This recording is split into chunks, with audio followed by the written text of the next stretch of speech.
السلام عليكم الإخوان، مرحبا بكم في فيديو جديد اللي غنهضروا لكم فيه اليوم على مسيرة وليد ركراكي، وعلى أبرز الانتقادات اللي موجهة ليه، وعلى آخر التطورات حول الرحيل ديالو عن تدريب المنتخب الوطني المغربي. ونبداو على بركة الله. تولى وليد ركراكي قيادة المنتخب الوطني المغربي في 31 غشت 2022 خلفا للبوسني وحيد خليلوزيتش، وكان كيحمل آمال الجماهير المغربية في إعادة المنتخب الوطني المغربي لمنصات التتويج. وسطع النجم ديالو سريعا عندما قاد أسود الأطلس إلى إنجاز تاريخي في كأس العالم 2022 بقطر، بحيث صبح أول مدرب إفريقي وعربي كيوصل نصف نهائي المونديال عن جدارة واستحقاق، بعد التغلب على منتخبات قوية مثل إسبانيا والبرتغال. في تلك البطولة قدم المنتخب الوطني المغربي واحد الأداء تكتيكي رائع ومنظم، معتمدا على الدفاع القوي وعلى الهجمات المرتدة السريعة، وهو ما جعل الفريق يحظى بإشادة عالمية. ورغم الهزيمة أمام المنتخب الفرنسي في نصف النهائي ثم أمام كرواتيا في مباراة تحديد المركز الثالث، إلا أن ما حققه الركراكي كان محل تقدير واسع ليصبح رمزا لنهضة الكرة الوطنية المغربية.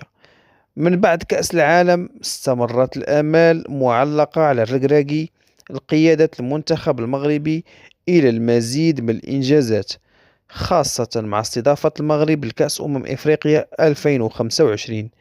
ومع ذلك بدأت الضغوط كتزيد على المدرب بعد الأداء الغير مقنع في بعض المباريات، خاصة خلال تصفيات كأس إفريقيا 2025، بحيث تعادل المغرب مع الكونغو الديمقراطية في مباراة شهدت مشادة بين الركراكي وواحد اللاعبين، ما أدى إلى إيقافه لمباراتين من قبل الاتحاد الإفريقي لكرة القدم.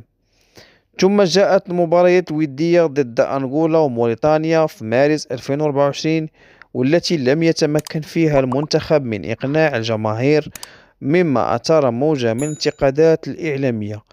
في ظل هذه الأوضاع تردد أن فوزي القجع رئيس الجامعة الملكية المغربية لكرة القدم غير راضي عن أداء المنتخب المغربي وخيارات الركراكي التكتيكية.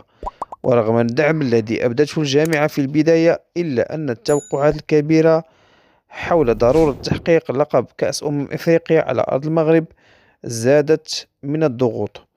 بحلول فبراير 2024 ومن بعد خروج المنتخب المغربي من دور 16 لكأس إفريقيا في الكوت ديفوار، قدم الركراكي الاستقالة ديالو شفهيا، لكنه تراجع عنها بعد اجتماع مع القجع الذي أكد له استمرار الثقة في مشروعه حتى تصفيات مونديال 2026. ورغم ذلك فإن الشكوك لم تتبدد تماما، خصوصا في آخر مباراة برسم إقصائيات كأس العالم ضد تنزانيا والنيجر، واللي ما بانش بها المنتخب الوطني بهذاك المستوى المقنع، واللي غادي يخلينا نفوزوا بالكأس الإفريقية اللي غادي تنظم في بلادنا، واللي خلى شكوك عن الجمهور المغربي، خصوصا فاش غيواجه منتخبات كبيرة مثل مصر والسنغال ونيجيريا. رغم أن النتائج صراحة كتمشى مع وليد الركراكي حاليا والمركز اللي كيحقق في تصنيف الفيفا، وكتابع وسائل الإعلام المغربية أو العالمية الوضع عن كتب، وكتشير بعض التقارير إلا أن مزيدا من التعثرات تقدر تدفع القجع لإجراء تغيير على رئاسة الجهاز الفني.